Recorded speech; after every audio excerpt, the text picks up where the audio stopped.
रघुनायक जहाँ हो। जहाँ के राजा रघुनायक हैं। राम राज तो आपने सुना हुई होगा। राम का राज कैसा था और वो जैसा था न किसी राजा का राज होगा, न है न होगा। तो कहने का मतलब आइए भगवान की कथा सुने जिन हरि कथा सुनी नहीं कान जिन हरि कथा।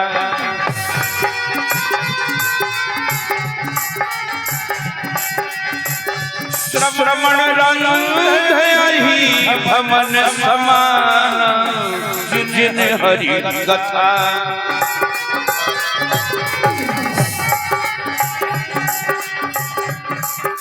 जिन्होंने भगवान की कथा का श्रवण नहीं किया, श्रवण रंग अहि भवन, सांप के बिल हैं आपके कान अगर भगवान की कथा नहीं सुनी। और ये आपके ग्राम में संत पधारे हैं, लेकिन गांव में रह करके भी संतों का जिन्होंने दर्शन नहीं कर पाया। नैनन संत तरस नहीं देखा,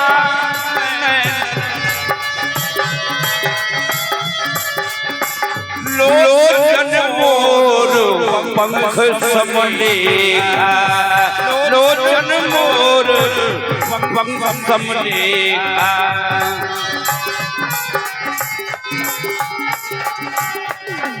जिन्होंने इन नेत्रों से संतों का दर्शन नहीं कर पाया, तो लोचन मोर पंख समलेखा। मोर के पंखे में जो झूठा नेत्र बना रहता है, उसके समान नेत्र हैं उनके जिन्होंने संतों का दर्शन नहीं किया। संतों का दर्शन क्यों किया जाता है और संतों के दर्शन से लाभ क्या है? देखें, सरदा तपून शशि अपहरई और संत दरस जिम पातक तरई। संत दरस जिम पातक तरई।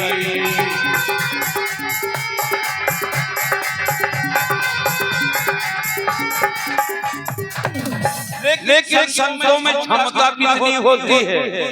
बोले बूंदे आघात सहाय गिरी कैसे, खल के वचन संत सहाय। हर एक में ताकत नहीं है दुष्ट के वचनों को सहन करने की, लेकिन संतों में बड़ी दम होती है। चाहे जैसे वचन आ जाए सब सहन कर जाते हैं। ये है संत। इसलिए जिन नहीं कीन राम गुण गाना, जिन्हें मानव शरीर पा करके राम का गुणगान नहीं किया, और जीव सुदा दुर्जीव समान।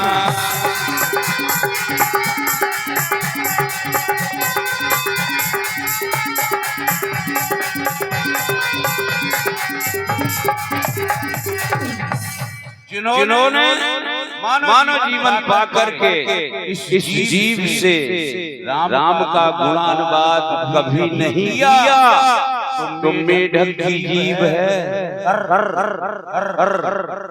ऐसे जीवन भर करते रहोगे, सफलता नहीं मिलेगी जब तक इस जीव में राम का नाम नहीं आएगा। और ते सर कटु तुम्बर समतूला, ते सिर कट तुम्बर समतूला, जेन नमत हरि गुरु पद मूला।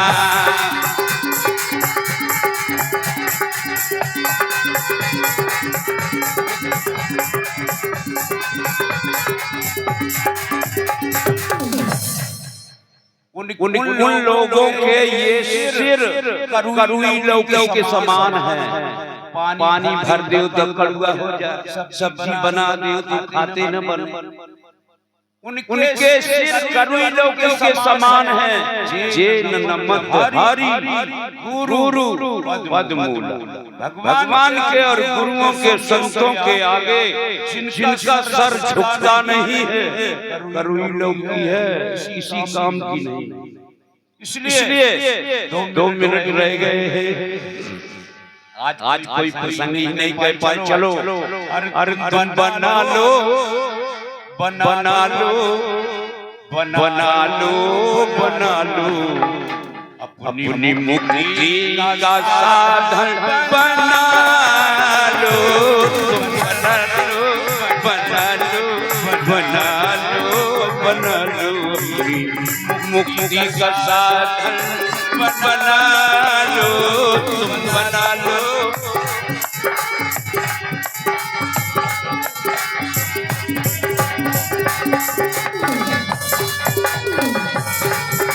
बना लो बना लो बना लो बना लो अपनी मुक्ति का साधन बना लो। तुम बना लो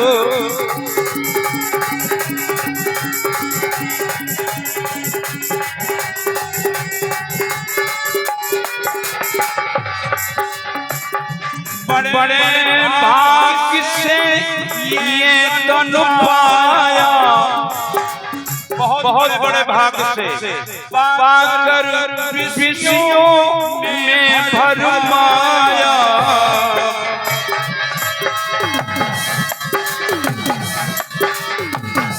साधन धाम मोक्ष दरबार पाए लगे परलोक की संभारा।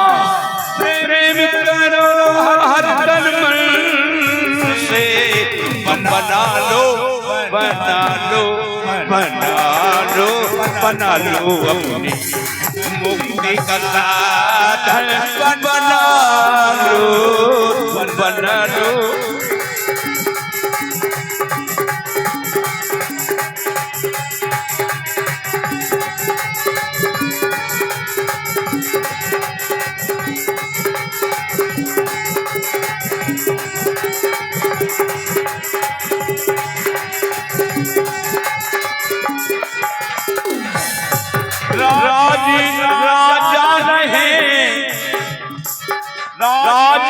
राजा रहे ना ये रानी रहे ना बुढ़ापा रहे ना जवानी।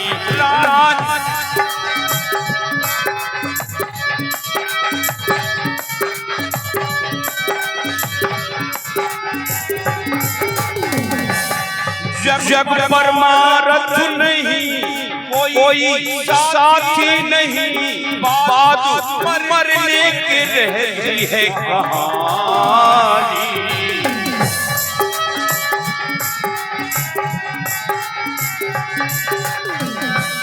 नर तन पाए विषय मन देहि, पलट सुधास सच बिसने।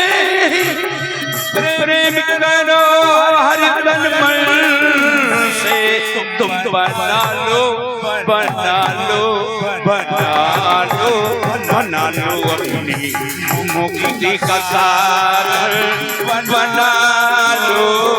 तुम बना लो बना लो बना लो बना लो अपनी मुक्ति का साधन बना लो। तुम बना लो बना लो बना लो बना लो अपनी मुक्ति का साधन बना।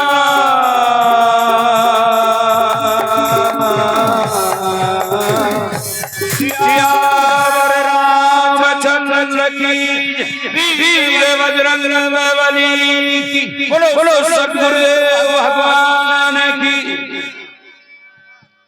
बोलो सद्गुरुदेव भगवान की।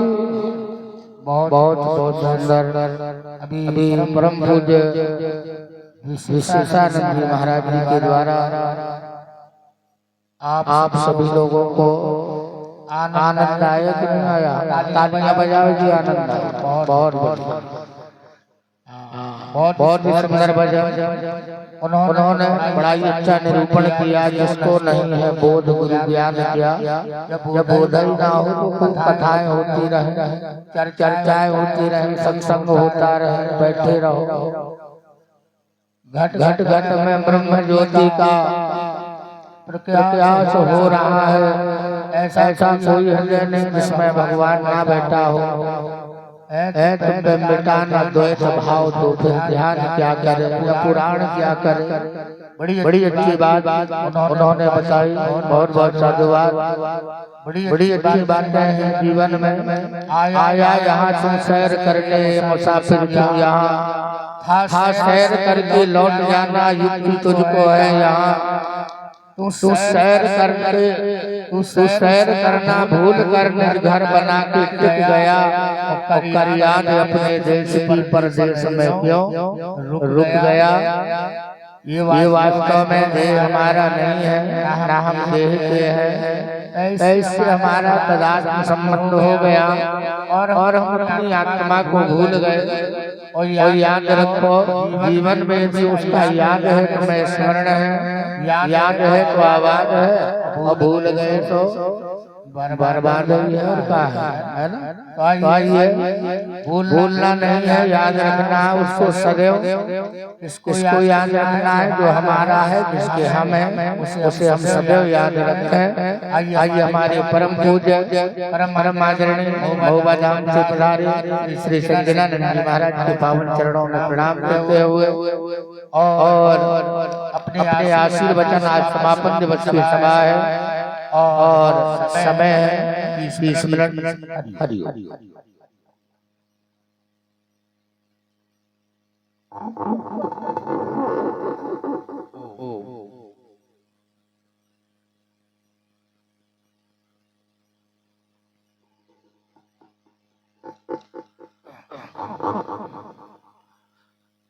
ओम अखंड मंडलाकारं व्याप्तमेन चराचरं तत्पदं दर्शितमेन तस्मै श्री गुरुवे नमः। ध्यानमूलं गुरुर्मूर्ति पूजामूलं गुरुपदम् मंत्रमूलं गुरुर्वाक्यं मोक्षमूलं गुरुकृपा।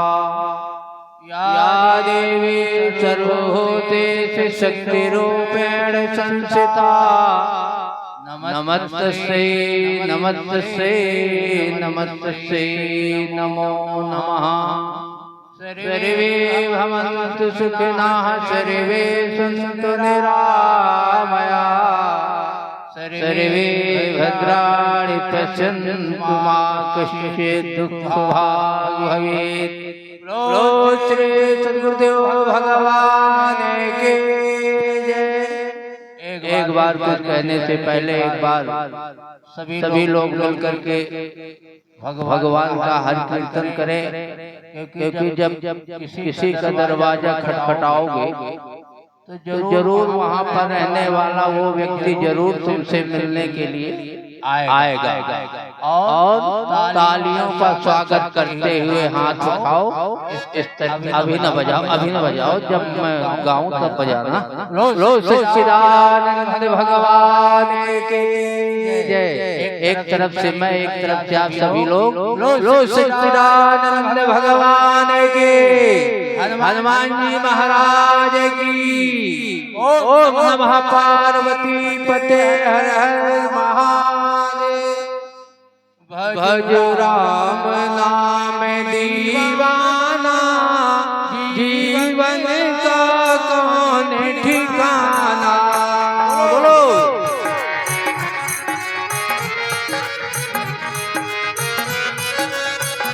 भज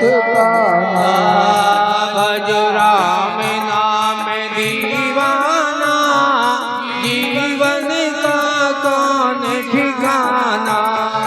भज राम नाम दीवाना जीवन का कौन ठिकाना। हार माथ का मंदिर है, ये हार माथ का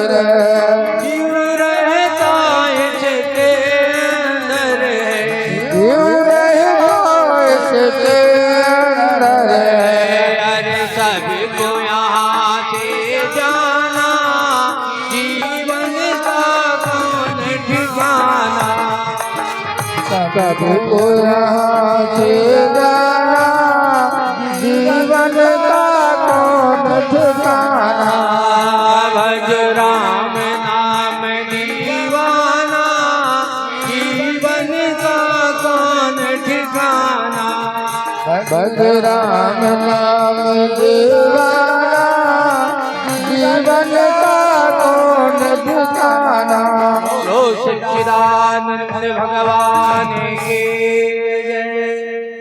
अर्चने वंदनीय प्रातः स्मरणीय मेरे मन मंदिर के पटल पर हमेशा विचरण करने वाले परम पूज्य सद्गुरुदेव भगवान के पावन चरणों में प्रणाम करते हुए तत्ववेत्ता ब्रह्मनिष्ठ गुरुदेव स्वरूप में दर्शन दे रहे पूज्य स्वामी जगदेवानंद जी महाराज जी एवं विचारानंद जी महाराज विशेषानंद जी महाराज जी और कुशल संचालन कर रहे हमारे पंडित जी श्रवण कुमार जी भागवताचार्य जी अनंत कंद माधव मुकुंद श्री कृष्ण चंद्र की छत्र छाया पर बैठे हुए मेरे प्यारे भाइयों सीता सावित्री गार्गी मदालसा के पद चिन्हों पर चलने वाली हमारी माता बहनें बहुत ही सुंदर विचार भी आप लोग श्रवण कर रहे थे। ये राज नहीं है पोपा बाई का, हिसाब होगा पाई पाई का। पाप दुनिया से अपने छिपा जाएगा और उसकी नजर से कहा जाएगा। तुम सोने चांदी के दुकान में जाओ ना तो वहाँ लिखा होता है, याद रखना आप कैमरे की नजर में हैं और यहाँ भी तुम कैमरे की नजर में हो।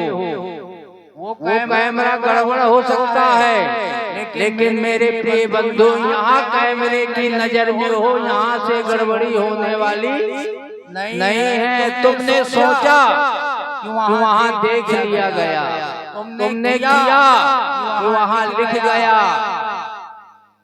तो किसी ना किसी तरीके से उस अपने इष्ट से उस गुरुदेव से संबंध जोड़ो।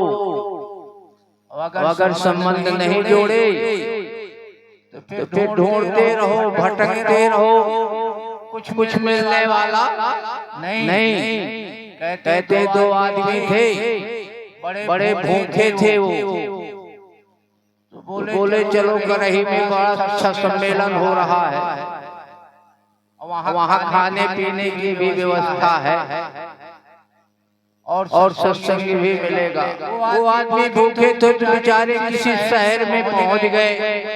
बोले भूखे हैं, पैसा देना ही है, तो फिर किसी वीआईपी होटल में भोजन किया जाए। तो वो वीआईपी होटल में पहुँचे, जब अंदर प्रवेश किया तो लिखा था कि देसी भोजन करना हो तो दाहिने जाएं, विदेशी करना हो तो बाएं जाएं। तो बोले पैसा देना है, अपने देश का भोजन तो बहुत किया है, आज विदेश वाला खा के देखा जाए। वो कमरे में घुसे, वहाँ लिखा था कि शुद्ध देसी घी का भोजन करना हो तो बाएं जाए, रिफाइंड का करना हो तो दाएं जाए। बोले जब पैसा ही देना है तो फिर शुद्ध देसी घी का क्यों ना खाया जाए। वो कमरे में चले गए, आगे लिखा था शुद्ध शाकाहारी भोजन करना हो तो दाहिने जाए, मांसाहारी करना हो तो बाएं जाए। बोले जब पैसा देना है, हिंदू है तो शाकाहारी खाएंगे। वो कमरे में घुसे, आगे लिखा था नगद का खाना हो तो बाएं जाए, उधार का खाना हो तो दाहिने जाए। बोले जब उधार का मिल रहा है तो पैसा क्यों जाए। तो वो कमरे में घुसे, जब वो कमरे में घुसे तो रोड में पहुंच गए। बोले रे कहाँ आ गए। ऊपर की तरफ देखा तो लिखा था नमस्ते कल फिर आना। तो भगवान को जो ढूंढते रहते हैं, सातवें आसमान, तीसरे आसमान, चौथे आसमान, तो ना खुदा ही मिला ना विशाले सनम, ना इधर के रहे ना उधर के रहे। ये आत्म ज्ञान, ये ब्रह्म ज्ञान इसका सस्ता नहीं है। कहते पढ़ पढ़ कर पत्थर हुआ सुन सुन करके ईट, तुलसी आत्म ज्ञान की परी नया को छीट। इसीलिए प्रिय बंधुओं, जब रहे 20 वर्ष संत की टोली, तब कहूँ पावे एक था बोली।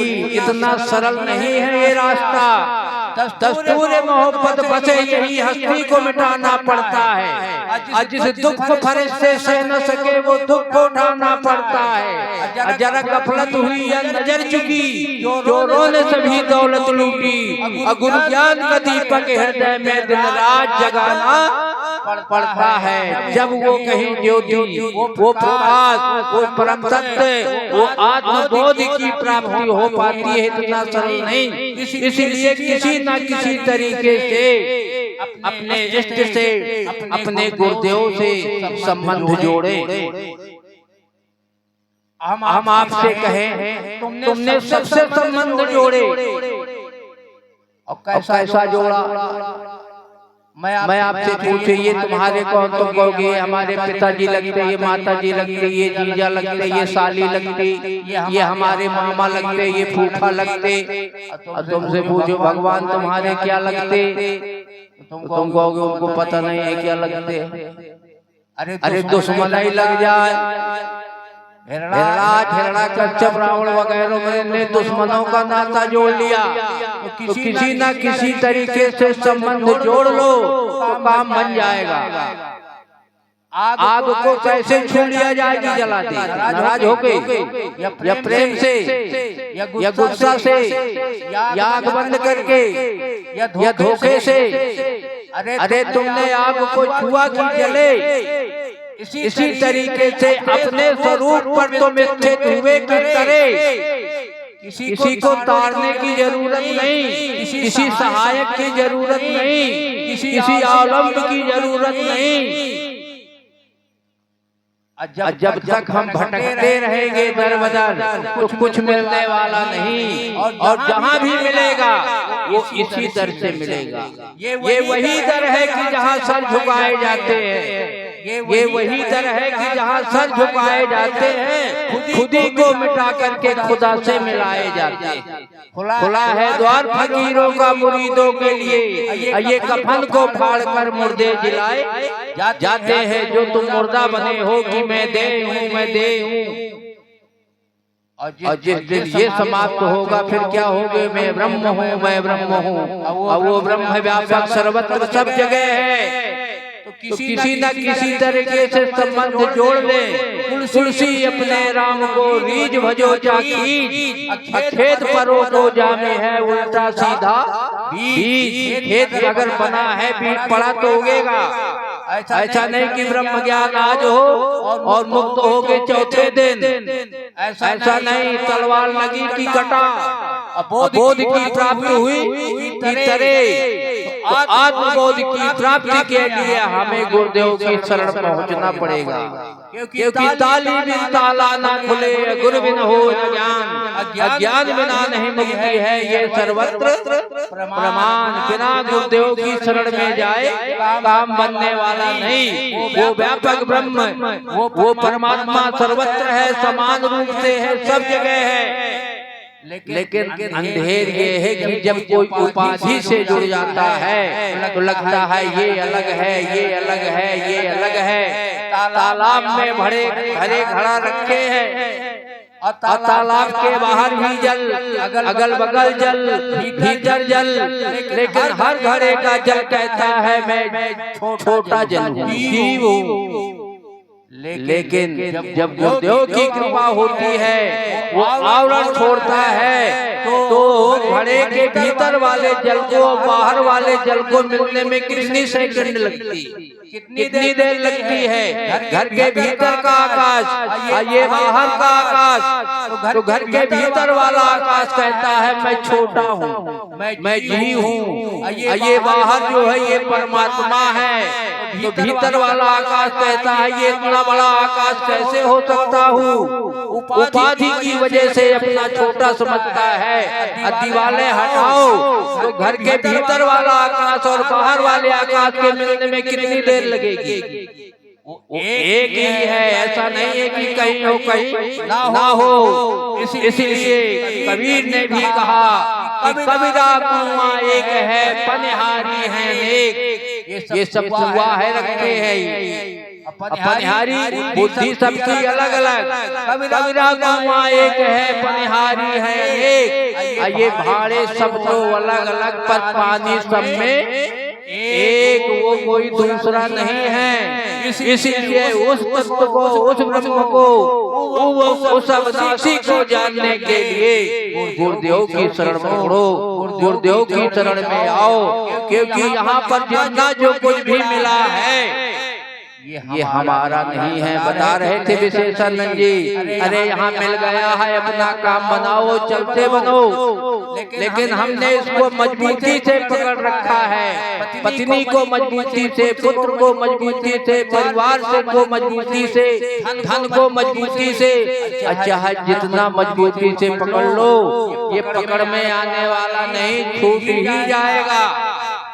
तुमने रुपया जेब में चाहे जितना हिफाजत से डालो हो, बगैर निकले जाएगा ही नहीं। तो यहाँ जितना मिला है ये सब तुम्हारा नहीं। वो स्वामी जगदेवानंद जी महाराज जी कहा करते हैं, ये तुम्हारे लिए है, तुम्हारा नहीं है, तुम्हारे लिए। पत्नी तुम्हारे लिए, धन तुम्हारे लिए, घर मकान तुम्हारे लिए, और तुमने मान लिया ये मेरा, ये मेरा, ये मेरा। तो जब मेरा है तो फिर एक दिन पकड़ में आओगे, तो फिर जब जई हो कचहरी जान पड़े। इसलिए उस परम पिता परमात्मा की प्राप्ति के लिए उस तत्व की, उस ब्रह्म की, वो अविनाशी की खोज करो कि वो कहाँ है, वो कौन है, वो मैं हूँ कि बाहर है, किस जगह है। जिस दिन ये बोध की प्राप्ति होगी तो फिर तुम सच्चा रास्ता जानोगे कि अब मैं सही रास्ते पर आया। और अभी तक बता रहे थे ना, कहीं ये भगवान, कहीं वो भगवान, कहीं वो भगवान। कितने भगवान है। जिस घर का बंटवारा हो जाता है वो घर कमजोर हो जाता है। आज बता रहे थे विचारानंद जी की सनातन धर्म की ये दुर्दशा है। कितने संप्रदाय पैदा हो गए, कितने खंडन मंडन करने वाले हो गए, क्योंकि सही गुरुमुख नहीं हुए, सही गुरुदेव की शरण नहीं मिली। ये तत्व, ये ब्रह्म ज्ञान, और एक है नासी, एक है अविनाशी। लेकिन नतीजा ये है कि नासी की तरफ जा रहा है, अविनाशी खड़ा है। अरे तुम अविनाशी हो कि नासी? एक झूठ है, एक सत्य है, लेकिन झूठ लगता है सत्य जैसा। लेकिन झूठ कभी सत्य नहीं हो सकता, और सत्य कभी झूठ नहीं हो सकता। जिस दिन वो सत्य को समझोगे तब फिर ये नकली है, असली है। नकली को हम जब तक पकड़ते हैं, जब तक असली का पता नहीं चल जाता। छोटी बच्चियां लत्ता की गुड़ियों में तब तक खेलती हैं जब तक सच्चा पति नहीं मिल जाता। नकली नोट हम तब तक हिफाजत रखते हैं जब तक उसकी असलियत नहीं पता चलती। कोई बुढ़िया थी, 500 का नोट मिल गया उसको रास्ते में, त्योहार का समय, उसने उसको बढ़िया छोर में बांधा, बड़ी खुशी मनाई, घर गई, बुढ़िया की चाल बदल गई, बुढ़िया का चेहरा बदल गया। लड़का आया, बोले अम्मा क्या है खुशी? अरे बोले आज भगवान की कृपा हो गई। बोले 500 का नोट मिल गया चलते। बोले दिखाओ, करेंसी का था। माता दी ने जब नोट दिखाया, लड़का ने देखा, लड़का हंसने लगा। अरे बोले अम्मा ये असली थोड़ा है, ये नकली है। बोले नकली है तो फेंक दिया। जब तक असली था तो छोर में बांधे थे। इस जगत में एक नकली है और एक असली है। ये नकली की जो कीमत है वो असली की वजह से। अगर असली पूरा साथ छोड़ दे तो नकली है ही नहीं। तो ये नकली असली के सहारे चल रहा है। तो याद रखना, तुम नकली रास्ते में जा रहे हो कि असली रास्ते में जा रहे हो। लेकिन हमें भ्रम है, जैसे तुम ट्रेन में बैठे होते हो ना, ट्रेन खड़ी हो स्टेशन में, बगल से ट्रेन आवे, तुम जब देखोगे उसकी तरफ तो तुम्हें लगेगा मेरी ट्रेन चल रही है, जो कि खड़ी है ट्रेन तुम्हारी, वो चल रही है ट्रेन, तो उसको देखोगे तो लगेगा मेरी ट्रेन चल रही है, और उसको देखना बंद करो, अपनी ट्रेन को देखो, खड़े मिलोगे। इसी तरीके से तुम जब अपनी तरफ देखोगे तो न तुम में आना है, न जाना है, न जन्म है, न मृत्यु है, न दुख है, न सुख है, तुम आनंद स्वरूप ही हो, वो कोई दूसरा नहीं। जिस दिन ये बोध होगा, ये आनंद की अनुभूति होगी, लेकिन हम लोग पता नहीं किधर को भग रहे, किधर को जा रहे। अभी तो हमारा अंतःकरण ही शुद्ध नहीं, निर्मल नहीं, थोड़े में क्रोध निकलता है, थोड़े में लोभ निकलता है, और भीतर ना जाओगे तो जाओगे कहाँ? बता रहे थे ना, ये बाहर जो दिख रहा है ये भीतर का ही है।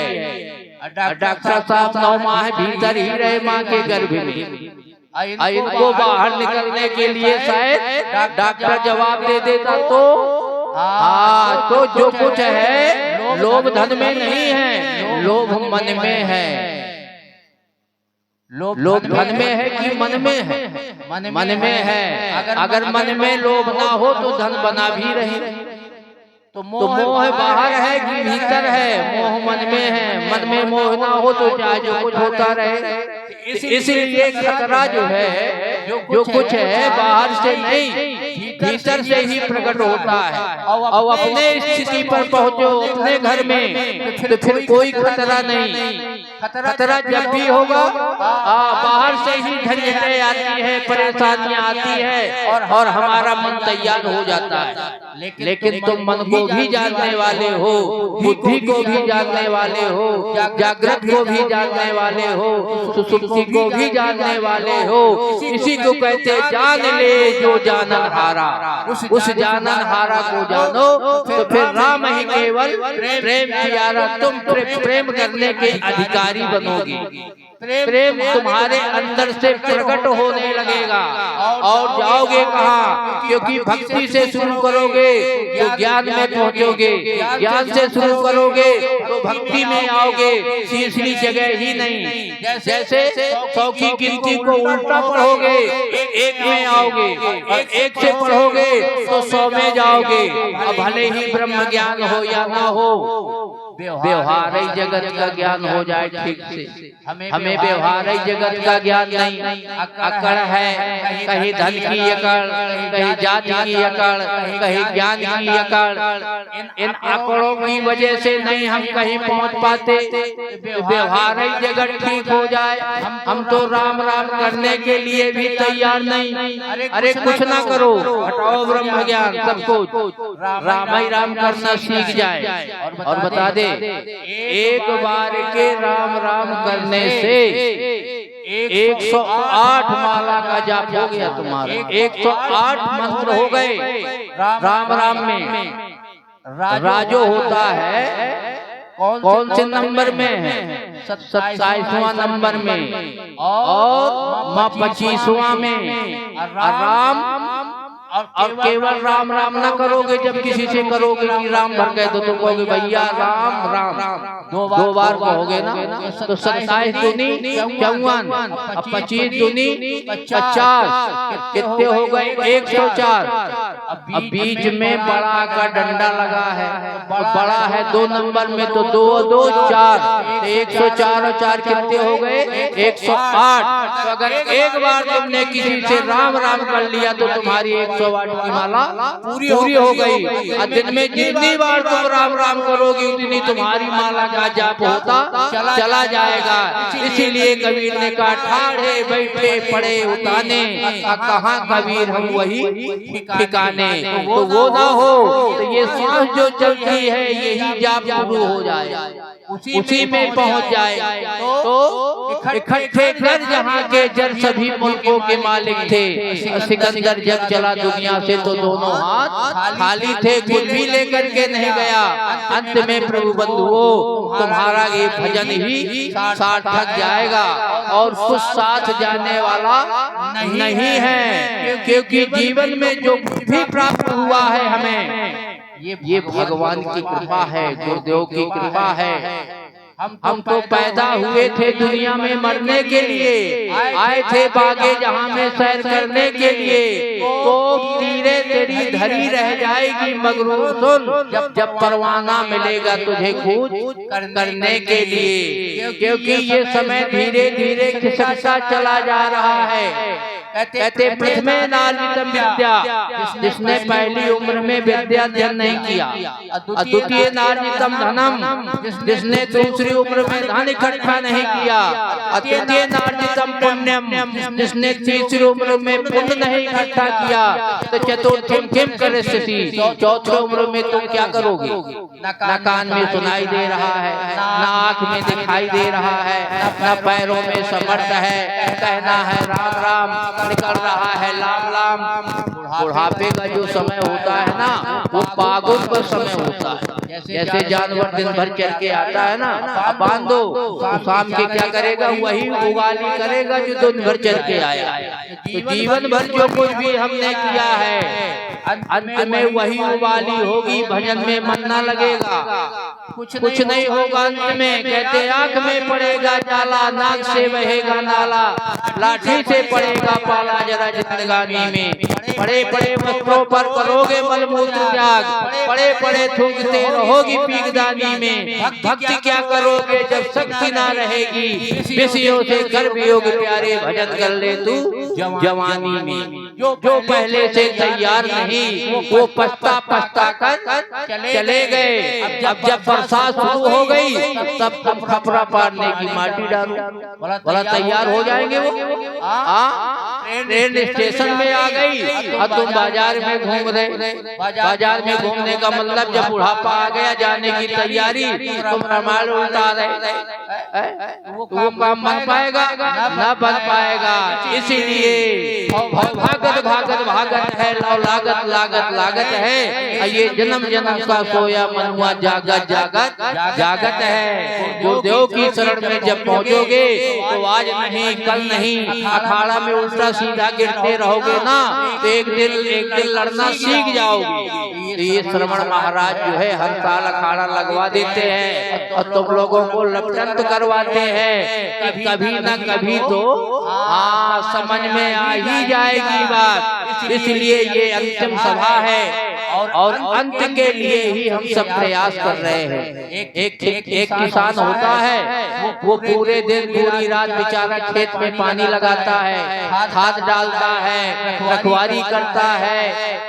उसका लक्ष्य होता है कि मेरी खेत की फसल ठीक आ जाए। एक विद्यार्थी होता है,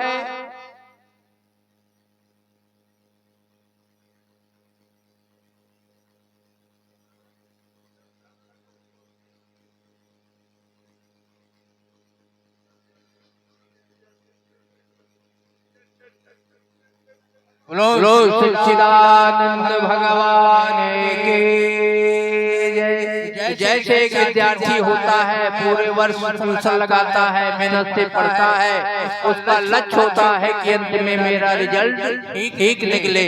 इसी तरीके से ये मानव जीवन प्राप्त करने के बाद ही इस जीवन का लक्ष्य है कि अंत में मेरी सद्गति हो। इस सद्गति को पाने के लिए जीवन में सत्संग की आवश्यकता है। जो जिसका संग करता है, मैंने बताया था पहले दिन की सभा में, वो गुण जरूर विद्यमान होता है। इसलिए अपने जीवन को सार्थक बनाइए, क्योंकि ये जीवन बार बार मिलने वाला नहीं है। समय निकल गया तो फिर कुछ होने वाला नहीं है। इसलिए उस परम पिता परमात्मा की तलाश करो जिसने तुम्हें पूरा जीवन जीने को दिया है, जिसने तुम्हारे गर्भ के समय पर सबसे पहले स्वाद का प्रवादन किया। वो कौन था?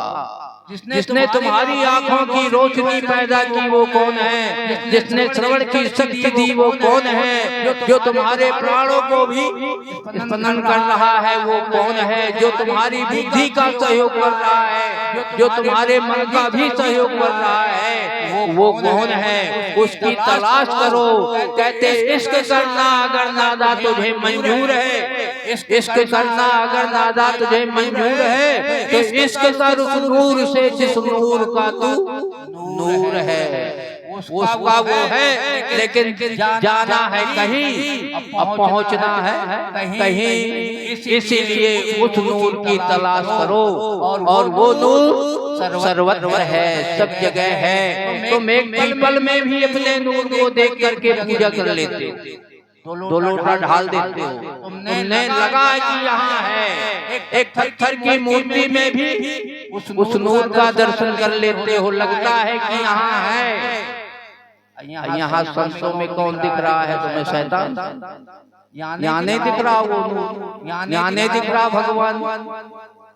तो जब यहाँ नहीं दिख पा रहा है तो फिर वहाँ कभी भी दिखने वाला नहीं है, क्योंकि जब यहाँ दिखेगा तभी वहाँ दिखेगा।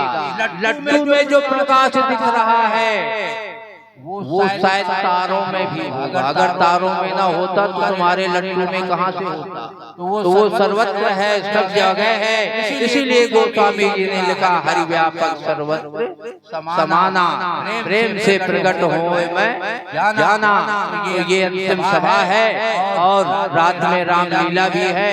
महाराज श्री का भी आशीर्वाद हम चाहते हैं कि ठीक समय में उनका भी मिल जाए। हम तो महाराज श्री का प्रसाद बांटते रहते हैं, महाराज जी प्रसाद देते रहते हैं, और आप सभी लोग बड़े धन्यवाद के पात्र हैं। ये सरोवर को जो है सूखने न देना।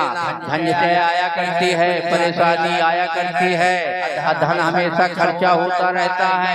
ये धन तुम्हारा धर्मार्थ में है, नहीं तो फिर पुण्य की जड़ पाताल में और पाप की जड़ अस्पताल में। वो कहीं ना कहीं से निकलेगा वो, क्योंकि भगवान का हिस्सा है। और जिस गांव में संतों का आना होता है वहाँ काल फकाल नहीं पड़ता, परिस्थितियाँ ज्यादा वैसी नहीं आती, वो निकल जाती है। इसलिए इतना कह के वाणी पर विराम देंगे। बोलो सच्चिदानंद भगवान की, बोलो सद्गुरुदेव भगवान की, हनुमान जी महाराज की। हाँ, अभी आपकी सभा हमारे परम आदरणीय परम सम्माननीय परम श्रद्धेय सच्चिदानंद महाराज जी के विचारों का आप लोगों ने रसपान किया। ये संतों की वाणी, ये अमृत है। इस नगर में वर्षा हो रही अमृत, और इस अमृत का पान करो। जन्म मरण का जो झंझट है इससे मुक्त हो जाओ। जीवन में अच्छे कार्य करो, नए कमाई करने बंदे कर्म न करना काला। और लाख आंख से देख रहा है तुझे देखने वाला। अरे पुण्य की नैया पार लगाता, पाप की नाव डुबाता, और मेरे मालिक की दुकान में लिखा सभी का। वो सब देख रहा है, वो सब जान रहा है तुम्हारी क्रिया को। बड़े बड़े कानून जगत में, बड़ी बड़ी मर्यादा, किसी को पौड़ी कम ना देता, किसी को दमड़ी ज्यादा। अरे लेन देने और नफा जफा का सही हिसाब दिखाता, और मेरे मालिक की दुकान में लिखा सभी का। बंधुओं, ये शरीर नश्वर है, लेकिन ये बड़भागी भी है। और ये शरीर पाके हमें सत्संग की उपलब्धि हो रही है। क्योंकि जो कुछ यहाँ दिखाई दे रहा है, जो आज है सो कल नहीं। ये जीवन क्षणिक है, कमल के पत्ते पे जैसे ठहरा हुआ जल क्षणभंगुर होता है, अस्थायी होता है। इसी प्रकार इस जीवन का कोई ठिकाना नहीं है। जितने जल्दी मिल सके जो कुछ यहाँ है दिखता, तो सर्व नश्वर मानिए, और है आत्म सच्चाई सो ही अनश्वर मानिए। एक आत्मा ही सच्चा है, उसी को जानना है। जो अन्न की चिंता करे सो मूढ़ जन पहचाने। वेदांत चंदावली का ये सूत्र आया है, जो संसार का चिंतन करे या चिंता करे वो मूढ़ ही तो और क्या है। शरीर की चिंता करे, जो अन्न की चिंता करे सो मूढ़ जन पहचानिए, और जो आत्मा का चिंतन करे सो धीर नर सम्मानिए। जो आत्मबोध कर ले, जीवन हमें आत्मबोध के लिए मिला है, परमात्मा की उपलब्धि के लिए मिला है, उपलब्धि का शायद यही द्वार है। मेरी मान्यता तो यही है, शास्त्रों में भी यही लिखा है, संतों की यहाँ ही उपलब्धि वास्तव में होती है। दरबार है, पटवर्ष हनुमान जी की कृपा से लगता है, उन्हीं की प्रेरणा से हमें ये सौभाग्य प्राप्त होता है। और महापुरुषों के दर्शन और उनकी वाणी को सुने और समझें और जीवन में धारण करें, आपका कल्याण होगा। आइए गुरुदेव की वाणी का रसपान करें। धूमधाम महोबा से पधारे हमारे परम पूज्य गुरुदेव जी, और जिनके वचनामृत का आप लोग रसपान करेंगे। इसके बाद हमारी मानस मर्मज्ञ, मानस प्रवक्ता मिथिलेश दीक्षित जी, उनके द्वारा मानस की सुंदर चर्चा। आइए गुरुदेव के आशीर्वाद वचन, ये समापन दिवस की कथा है, सत्संग है, तो बड़े ध्यान से उनकी वाणी को सुने, समझें, धारण करें। हरि ओम। ओम अज्ञानतिमिरान्धस्य ज्ञानाञ्जनशलाकया चक्षुरुन्मीलितं येन तस्मै श्रीगुरुवे नमः। बोलो श्री सद्गुरुदेव भगवान की जय, वीर बजरंगबली की जय, भारत के ऋषियों की जय। अर्चनीय वंदनीय मंचस्थ विराजमान सभी संत महापुरुष, स्वामी विचारानंद जी जो बड़ी अच्छी सारगर्भित बातें कह गए, स्वामी सच्चिदानंद जी को आप सुन ही रहे थे, और विदुषी मिथिलेश जी तथा हमारे डॉक्टर साहब जो जानबूझ करके छेड़ देते हैं ताकि साधु कुछ और रोग नहीं। हमें तो यही लगता है कि उनका यही प्रयोजन है, नहीं समझदार आदमी है, वो सब जानते हैं। तो सभी संत महापुरुषों को मेरा अभिवादन। बड़ी अच्छी ढंग से सभा का संचालन कर रहे हैं हमारे आदरणीय श्रवण महाराज जी, जिनकी संत सेवा बहुत ही प्रशंसनीय है। आइए कुछ बातें हम भी कहते हैं। हालांकि ये विषय वेदांत का थोड़ा बुद्धि चाहता है,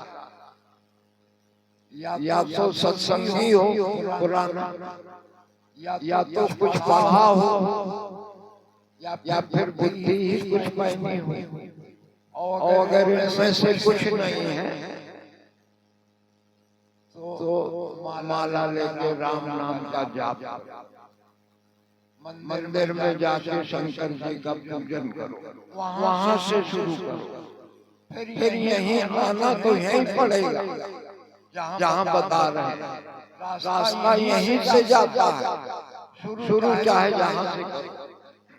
किसी विद्वान ने कहा है कि चाहे समझो पलक में और चाहे जन्म अनेक, पर जब समझियो तो ये समझ है कि हूँ सब घट में एक।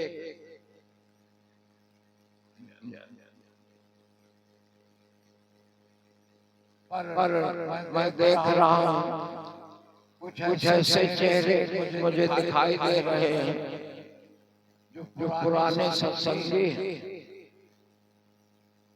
उन्हीं के आधार पर हम भी कुछ कह देते हैं। पहली बात तो वेदांत के कुछ नियम हैं, वो सुन लो, फिर उसके आधार पर आगे बात। पहला नियम, सत्य जो है वो हमेशा एक ही होता है। पहला सत्य दो नहीं हो सकते। तुम यहाँ बैठे हो कि रात में बैठे हो, इनमें से सत्य एक ही होगा। अगर यहाँ बैठे हो ये सत्य है, तो फिर रात में बैठे हो ये झूठ। सत्य तो एक ही हो सकता है, दो नहीं हो सकते। इसलिए उपनिषदों में भी कहा, एको सत्य विप्रा बहुधा वदन्ति। एक ही सत्य को विद्वान पुरुष अनेक प्रकार से कहते हैं। एक ही सत्य। दूसरा नियम, वही सर्वव्यापक हो सकता है जो निराकार हो। जो निराकार होगा वही सब जगह हो सकता है। क्योंकि अगर आकार है तो फिर एक जगह होगा, सब जगह कैसे हो सकता है? चाहे 10-20 कोष में हो, लेकिन सीमा तो होगी। पर जिसका आकार नहीं है वही सर्वत्र हो सकता है। तीसरा नियम, निराकार कभी दो नहीं हो सकते। क्योंकि अगर वो दो हो जाए तो दोनों साकार बन जाएंगे। कहाँ तक एक निराकार माना जाए, कहाँ से दूसरा शुरू होगा? तो फिर सीमा बन जाएगी, हद बन जाएगी, तो फिर रूप बन जाएगा। तो तीसरा नियम ये है कि निराकार कभी दो नहीं होते। अब ये विचार करना है कि जीव सत्य है, ईश्वर सत्य है, कि परमात्मा सत्य है। और मैंने बताया कि सत्य सदैव एक ही होता है, बहुत नहीं हो सकते। दूसरी चीज, ये सब आकार वाले हैं कि निराकार वाले हैं? जीव का कोई आकार है, ईश्वर का कोई आकार है, परमात्मा का कोई आकार, ब्रह्म का कोई आकार नहीं। हमने तो नहीं देखा इन आंखों से। आप लोगों ने शायद किसी ने भाई देखा हो, पर जहाँ तक मैं समझता हूँ नहीं देखा होगा। जिसने भी देखा भी होगा तो अपने गुरुजनों का ही रूप देखा होगा। मैंने कल कहा था, भगवान राम, भगवान कृष्ण इत्यादि ये सब हमारे गुरुजन थे, प्राचीन काल से होते आए हैं, समय समय पर उपदेश देने के लिए। तो वो रूप जो दिखता है वो हमारे गुरुओं का है, या फिर तुम्हारी अपनी वृत्ति ही प्रकट हुई और अलग से कुछ नहीं। तो अब अगर ये ईश्वर भी निराकार है, जीव भी निराकार है, परमात्मा भी निराकार है, तो ये तीन निराकार नहीं हो सकते। क्योंकि मैंने बताया निराकार दो नहीं होते, एक ही होता। नहीं तो वो सब साकार बन जाएंगे। एक बात और समझ लो,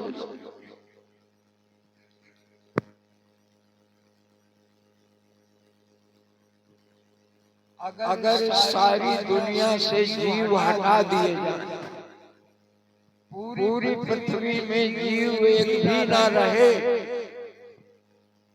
तो परमात्मा है कि नहीं ये परमात्मा जाने।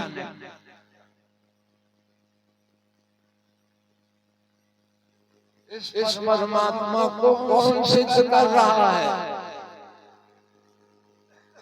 इसे जीव ही सिद्ध कर रहा है। अगर जीव ही ना रह जाए परमात्मा का प्रमाण क्या है हम नहीं जानते। हमारे एक संत तो कहा करते थे, हमारे मित्र थे बड़े अच्छे, भले ही शायद मजाक में कहते हो, लेकिन बात में कुछ वजन तो था। वो कहते थे ईश्वर अंश, इतना कह के रुक जाते थे। ईश्वर अंश और जीव अविनाशी चेतन अमल सहज ईश्वर इसका अंश। अविनाशी चेतन अमल कौन? बोले जीव, क्योंकि जीव से ही ईश्वर की भी सिद्धि हो रही है। यदि जीव न होता तो ईश्वर को कौन जानता।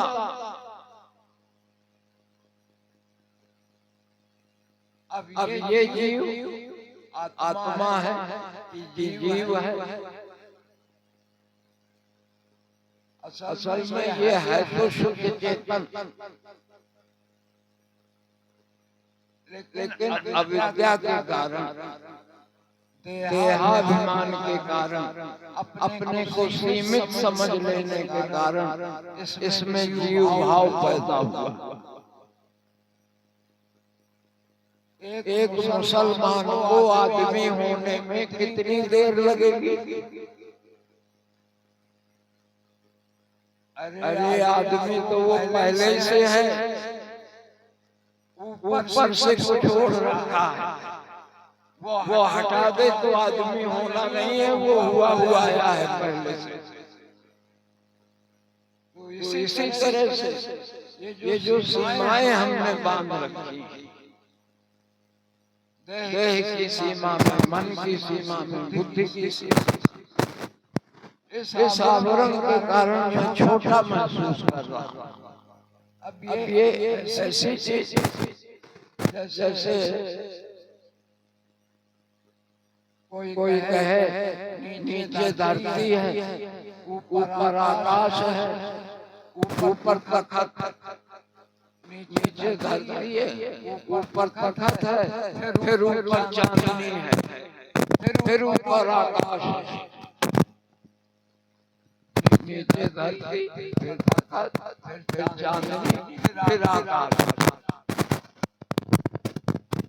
लेकिन आकाश शायद खोल पाता तो हमारे पास आकर कहता, अरे पागलो, धरती से वहां तक मैं ही हूँ, ये चांदनी आदमी बीच में कहीं से आ गई होगी, तखत के नीचे भी मैं हूँ, ऊपर भी मैं हूँ, चांदनी के अंदर भी मैं हूँ, उसके ऊपर भी मैं ही हूँ। वही स्थिति हमारी भी है, कई परतों में दबा हुआ। वेदांत में कहा मल विक्षेप आवरण, मल नाम है गंदगी। ये तीन चीजें ऐसी हैं जो हमें अपने स्वरूप के पाने में बाधा है, तो हम वही, लेकिन इसके पाने में जो बाधाएं हैं वो तीन हैं। पहली चीज गंदगी, जीवन में गंदगी बहुत, कुछ बाहर की, कुछ भीतर। बाहर की गंदगी क्या? कोई गांजा पीने में लगा है, कोई दारू पीने में लगा है, कोई अंडा मांस मछली मार रहा कहीं, ये बाहर की। फिर भीतर गंदगी, काम है, क्रोध है, लोभ है, मोह है, ये बहुत भरा हुआ। तो ये गंदगी पहले साफ हो।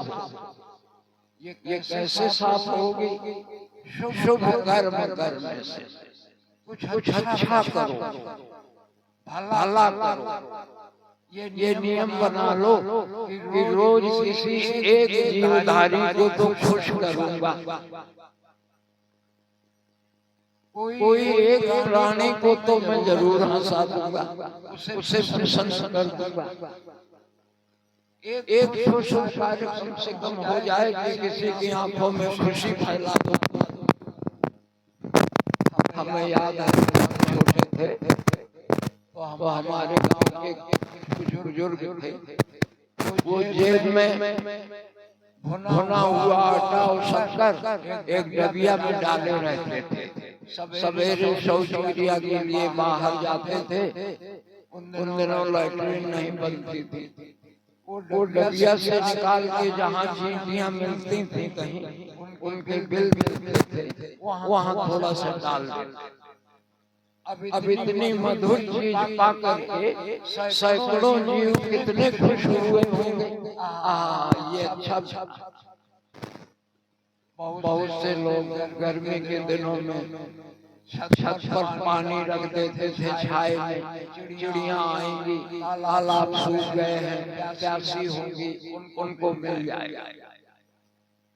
ये परंपरा थी कि घर में जब भोजन बने तो पहली रोटी गाय की बनती थी और आखिरी रोटी कुत्ते की बनती।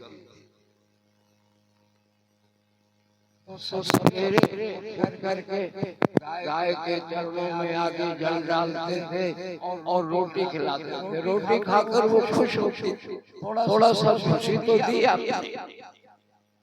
और ये भी बताऊं, ये सारे शरीर जितने हैं ये हवन कुंड है। यहाँ आग जल रही है अंदर।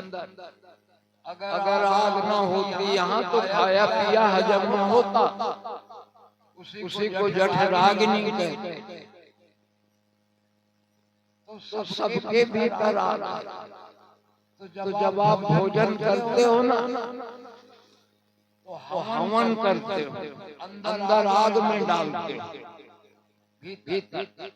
लेकिन यहाँ जब हवन होती है बाहर, यहाँ तो आग जलाना पड़ती है, बेदी साफ करना पड़ती है, पोतना पड़ती है।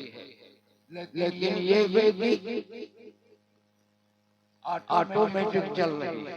सवेरे उठते हो तो कल वाली रात फेंक आते हो बाहर, भस्म हो चुकी। फिर आकर के स्नान करते हो, बेदी को साफ कर लिया।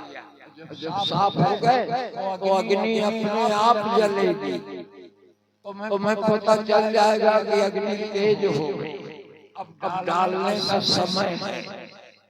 तो थाली में जो भोजन है वही साकल्य है, और जो एक एक गिलास डालते हो वही स्वाहा है। इसीलिए आजकल बड़े बड़े भंडारे होते हैं। कोई भी शुभ कार्य होता है तो बाद में भंडारा करते हैं। क्यों करते हैं? क्योंकि अगर 100 आदमी खा गए तो 7 कुंडी यज्ञ हो गया। 100 कुंडों में वो आहुति चली गई। अगर 10 संत आपने खिला दिए तो 10 कुंडी यज्ञ आपका हो गया। अगर एक मुट्ठी चारा गाय को खिला दिया, एक स्वाहा हो गया। ये इतना सुंदर है क्योंकि जानने वाला जो है वो आपके अंदर ही बैठा है। भी बहुत से संत बता गए। तो विषय थोड़ा सा उधर हो गया। मैं ये कह रहा था कि निराकार कभी 2 नहीं होते, एक ही हो सकता है। चाहे ईश्वर को कहो, चाहे जीव को कहो, चाहे परमात्मा को कहो। ये 2 संभव ही नहीं है। अपनी बुद्धि से विचार के तो ये ऐसा हो सकता है क्या? निराकार 2 कैसे? या तो परमात्मा ही निराकार होगा और या तो जीव ही निराकार होगा। लेकिन ये बात समझ में आती है कि जीव ही सबको प्रमाणित कर रहा है। ईश्वर को भी परमात्मा को भी ये तुम ही तो कह रहे हो कि परमात्मा कहाँ है, इसको जान कौन रहा है? ये लीला भी परमात्मा ही है। वो अनेक रूपों में अनेक प्रकार के खेल खेल रहा है। इसी दुनिया में आस्तिक भी हैं, इसी दुनिया में नास्तिक भी हैं, इसी दुनिया में कुकर्म भी करने वाले हैं, इसी में सत्कर्म करने वाले हैं। सभी लोग हैं। तो द्वैत को भी मानने वाले हैं, अद्वैत को भी मानने वाले हैं। लेकिन ये भी बात सही है, द्वैत की भी जरूरत है। बिना द्वैत को स्वीकार किए हुए अद्वैत तक नहीं पहुंचा जा सकता। कम से कम एक गुरु हो, एक शिष्य हो, दो हो, एक ही होंगे तो क्या? तुम्हारा भी होना चाहिए, हमारा भी होना चाहिए, तब बात हो पाएगी। तो द्वैत से शुरू करते हैं और बाद में अद्वैत में समाप्त होता है। हमारे यहाँ उपनिषदों में परमात्मा को एक नहीं कहा, ये नहीं कहा कि भगवान एक। क्यों? ऋषि मुनि बड़े चतुर थे, वो जानते थे कि आगे बड़े बड़े तार्किक लोग आएंगे। अगर हम एक कह देंगे तो फिर दो की सिद्धि तो हो ही जाएगी। जैसे मैं कहूँ एक आदमी इधर आओ, तो इसका मतलब वहाँ और भी आदमी होंगे, नहीं तो एक काहे को कहता? तो फिर दो की सिद्धि हो जाएगी, गड़बड़ हो जाएगी। तो उन्होंने एक नया शब्द ढूंढा, उन्होंने कहा परमात्मा अद्वैत है, ना एक ना दो, अद्वैत, अर्थात दूसरा नहीं। अब इसमें कोई गुंजाइश नहीं, दूसरा नहीं। तो जब दूसरा ही नहीं है तो कितने विभाजन करोगे? तर्क के द्वारा तुम कुछ भी उलट पुलट करो, लेकिन तर्कों से सिद्ध किया हुआ वो किसी काम का नहीं होता। हमने सुना था कोई विद्यार्थी गुरुकुल से पढ़ के आया था प्राचीन काल में, अपने घर आया, पिता ने बड़ा आदर किया।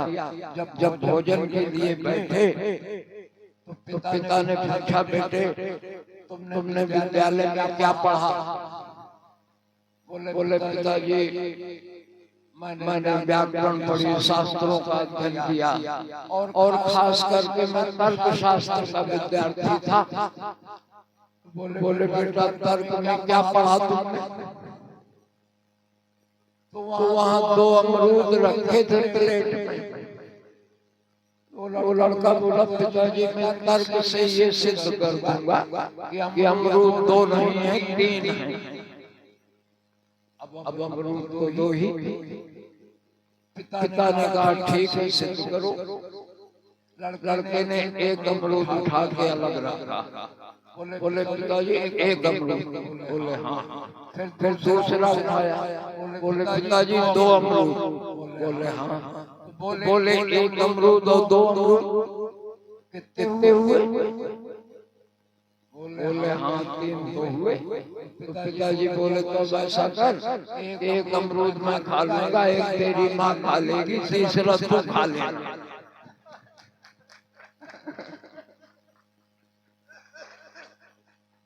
अब जब तीसरा हो गई नहीं तो कहाँ से खा लेगा?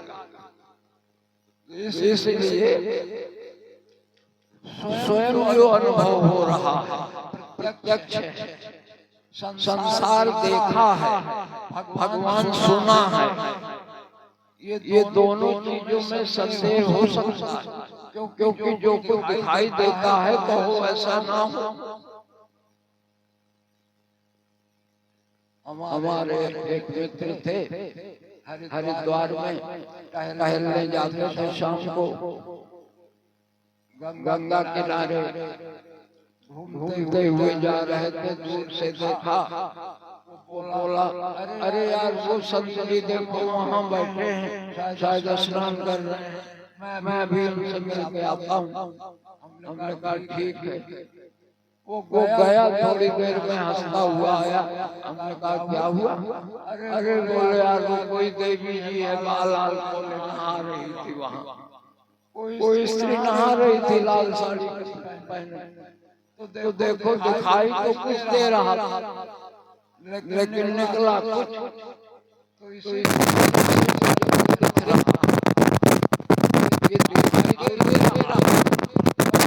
पता नहीं है कि ऐसा ही है जैसा दिख रहा।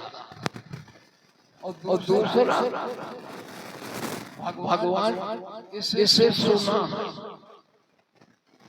हमने बताया था कि भाई हमने नहीं देखा इन आंखों से, सुना है, और शायद आप लोगों ने भी सुना होगा। तो जो जगत देखा है, भगवान सुना है, लेकिन मैं हूँ इसमें तो कोई संशय नहीं। इतना तो पक्का है, क्या अपने होने को इनकार कर सकते हो? क्या इस बात को झुठला सकते हो कि मैं यहाँ नहीं बैठा? इतना तो पक्का है। तो जीवन में सत्य की अगर एक भी सीढ़ी मिली हो तो उसी में पैर रख करके आगे बढ़ो। कल्पना की सीढ़ी में पैर रखना डरावना, गिर जाओगे। पता नहीं है भी कि नहीं। कल्पना है जो सत्य है, समझ में आ रहा है, हाँ हूँ, इतना तो पक्का है। तो यहीं से क्यों नहीं शुरू? मुझे समय को बताया ही नहीं गया, पता नहीं ना होगा। अभी मेरे पीछे तो ज्यादा अतिक्रमण नहीं करना चाहिए। आप लोग बड़े ध्यान से सुने मेरी बातें। दो तीन दिन से इसके लिए हम प्रसन्न हुए। देखो संत लोग जहाँ जाते हैं ना, तो तीन चीजें देखते हैं। तीन में से अगर एक भी मिल जाए तो खुश होते हैं। ठीक, पहली चीज या तो श्रोता अच्छे मिल जाए, बात ध्यान से सुनते हो तो संतोष हो जाता है। चलो गुरु ज्ञान का प्रचार तो हो रहा हो। अब अगर श्रोता ना अच्छे हो तो फिर दूसरा ये देखते हैं कि खाने पीने को चकाचक हो, फोटो छानो, 2-3 दिन चले जाए, सुनो जाए ना। अब अगर श्रोता भी अच्छे ना हो, खाने पीने को भी ना ठीक से मिले, तो फिर पैसा उसकी भी जरूरत है। शरीर है साधु के पास, तब तीन में से अगर एक भी मिल गया तो संत संतुष्ट हो जाता है। हम तो आप लोगों के यहाँ तीनों चीजें पा रहे हैं, बढ़िया बढ़िया। आप सब भाग्यशाली हो। श्रवण महाराज का सहयोग किया करो तो भैया दरस परस हो जाएंगे। कुछ 2-4-6 लोग ही रह गए हो जो हमारे परिवार से जुड़े हुए हो, हमारी भाषा समझते हो। संख्या तो कम है, लेकिन फिर भी श्रवण महाराज लगा देते हैं। आखिरी में एक बात कहूँ, फिर उसकी बात बंद कर। एक गांव में एक साधु पहुंच गया। वहाँ कोई दुष्ट आदमी था, उसने साधु का झोली झंडा छुड़ा लिया, कहीं भाग गया। साधु बहुत परेशान हुआ, वो ढूंढता फिरा चारों तरफ, कहाँ गया भैया, कहाँ गया वो, लेकिन कोई बतावे ना। दुष्ट आदमी वो बिला वजह में झंझट में निकले। वो कहते थे हम नहीं जानते। दिन भर ढूंढा नहीं मिला, शाम हो गई तो गांव के बाहर मरघट था, वहाँ जाकर बैठ गया। रात भर बैठा रहा। सवेरे गांव के लोग मिले, बोले बाबा वो आदमी मिला कि नहीं मिला? साधु बोला कहाँ मिला? बोले फिर यहाँ काहे को बैठे हो? अरे बोले एक न एक दिन यहाँ तो जरूर आएगा और कोई रास्ता ही नहीं है। तो भैया हम भी समझते हैं कि एक न एक दिन यहाँ तो जरूर आओगे, आना पड़ेगा चाहे जितने दिन में आओ, और कोई रास्ता ही नहीं। बस इतना ही। बोलो सच्चिदानंद।